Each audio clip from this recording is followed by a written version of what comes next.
Good morning, children.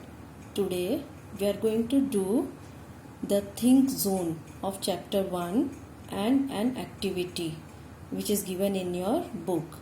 Think zone on page number 12. So there are 3 questions given in this think zone. First question: have you ever seen a table giving birth to a small table? Justify your answer. क्या कभी आपने देखा है कि एक table जो है छोटे टेबल को बर्थ पैदा कर रहा है. ओके, तो टेबल क्या है? Table is a non living thing, और मैंने आपको बताया था कि non living things do not reproduce. Okay, वो अपने जैसा छोटा बेबी पैदा नहीं कर सकते, तो इसीलिए अ table cannot reproduce. Okay, we have never seen a table giving birth to a small table. Okay, so इसमें आप क्या लिखेंगे? No, because non living things cannot reproduce. Okay, वो पैदा नहीं कर सकते. Now come to the second question. Yes, why does a table not cry out when we bang on it with the scale? अगर हम एक टेबल पे scale लेके जोर से मारते हैं तो क्या कभी टेबल रोता है? Cry. Does the table cry? No, the table will not cry. Okay, because they don't feel the pain. उनको जो है दर्द फील नहीं होता है, because table is a non living thing. Okay, so the answer you have to write is because non living things can not feel the pain. Okay, non living things को दर्द feel नहीं होता है, इसीलिए उनको आप स्केल से अगर मारोगे तो कुछ नहीं होता उन्हें. Now come to question number 3. A sunflower faces east in the morning and west in the evening. Why? तो सनफ्लावर जो है वो सुबह जो है ईस्ट की तरफ फेस करता है और इवनिंग में वेस्ट की तरफ फेस क्यों करता है? देखो, मैंने आपको पहले भी बताया था कि the sun rises in the east and the sun sets in the west. जो सनराइज होता है वो ईस्ट में होता है और सनसेट जो है वो वेस्ट में होता है. और सनफ्लावर का जो फेस है वो हमेशा सन की तरफ ही होता है, तो इसीलिए जो है सनफ्लावर मॉर्निंग टाइम में जो है वो ईस्ट में फेस करता है and in the evening it faces towards the west. Okay, so the answer is because a sunflower always faces towards the sun.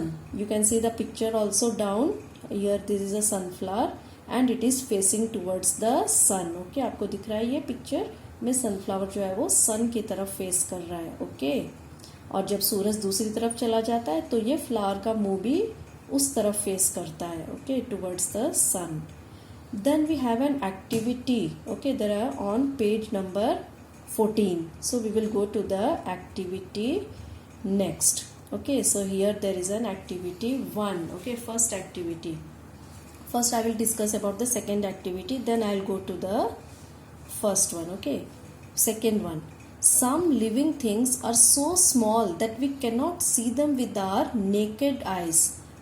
सो कुछ लिविंग थिंग्स ऐसी हैं जो कि बहुत ही छोटी हैं, जिनको कि हम अपनी आँखों से नहीं देख सकते. हमें उन्हें माइक्रोस्कोप के नीचे जो है रख के तभी वो हमें दिखाई देते हैं. कुछ ऐसी जीव जंतु भी हैं, तो उनको जो है जैसे बैक्टीरिया है, फंगी है, तो ये जो है लिविंग थिंग्स इतने छोटे होते हैं कि we can not see them with our eyes. तो ये जैसे आपको ये पिक्चर में दिख रहा है. Okay, so you can see, so this is the picture of bacteria. okay, तो ये हमें अपनी आँखों से हम नहीं देख सकते, सिर्फ माइक्रोस्कोप के नीचे जब हम रखते हैं तो ये हमें ऐसे दिखाई देते हैं. Okay, so now we will go to the first activity. okay, you have to do an experiment here. okay, ये यहाँ पर एक experiment दिया हुआ है.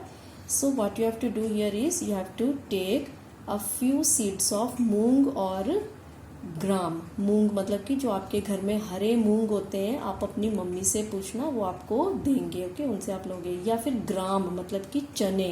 ओके, आप मम्मी को पूछना, वो आपको बताएंगे. और फिर क्या करना है, उन्हें sow them in a small pot filled with soil. फिर उन्हें सो मतलब कि हमें उन्हें मिट्टी में बो देना है। ओके, सो एक स्मॉल पॉट लेना है और उसमें हमें मिट्टी के अंदर उन्हें डाल देना है हमें। एंड वाटर दम रेगुलरली, और हमें उसमें रोज पानी देना है सुबह शाम। और उसे हम कहाँ रखेंगे? धूप में रखेंगे। ओके, सनलाइट में।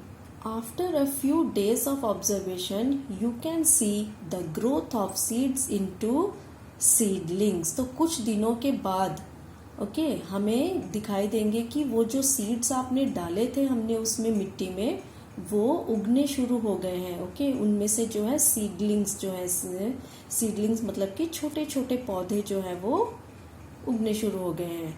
तो व्हाट डू यू कंक्लूड? तो इससे हमें क्या पता लगता है कि जो प्लांट्स हैं वो सीड्स से ग्रो करते हैं। Okay, that means plants grow from seeds. So इससे हमें ये पता लगता है। तो अभी मैं आपको करके भी दिखाऊंगी कि कैसे करना है ये एक्टिविटी। ओके, तो इधर आप देख सकते हैं कि मैंने क्या क्या लिया है ये। Okay, you can see here, ये है ग्राम। ओके, मूंग, ये चने, और ये आपको दिख रहा है दिस इज, ये है मूंग। ओके, हरे वाले मूंग है ये। ओके, तो आपके भी किचन में ये सब चीजें हैं, आप अपनी मम्मी से पूछेंगे और वो आपको देंगे ये दोनों चीज। Okay, this is gram, this is moong. और हम लेंगे थोड़ा सा पानी। ओके, हमें थोड़ा पानी चाहिए। ओके, फिर मैंने क्या लिया है, एक पॉट। ओके, एक पॉट में मिट्टी ली हुई है और इसमें क्या करेंगे, हम पहले थोड़ी सी खुदाई करेंगे इसमें। ओके, मैंने एक पुराना पेन लिया है, आप कोई भी चीज से थोड़ी सी इसमें खुदाई करेंगे। ओके, और इसके अंदर जो है हम वो सीड्स को डालेंगे। ओके, मैंने ऑलरेडी पहले कुछ डाले हुए हैं, तो इसमें जो है ऐसे हम मिट्टी में दबा देंगे उन्हें, मिट्टी में। ओके, सीड्स को हम ऐसे मिट्टी में दबा देंगे। तो कुछ दिनों के बाद जब हम इसमें, अगर आपकी मिट्टी सूखी हुई हो तो पहले आप उसे गीली कर लेंगे पानी डाल के। Okay, you have to make it wet with water first and then आप उसको मिट्टी से ढक देंगे उन सीड्स को। ओके, और फिर थोड़ा सा हम इसमें डाल देंगे पानी और फिर इसे आप बाहर रखेंगे धूप में। तो कुछ दिनों के बाद जो है आपको इसमें से उगते हुए दिखाई देंगे कुछ पौधे। Okay, so you can do this activity at your home and enjoy this activity. Okay, जब हम कुछ करते हैं तो हमें वो सीखने में ज़्यादा मज़ा आता है। Okay, so you can learn by doing. Okay, so thank you children.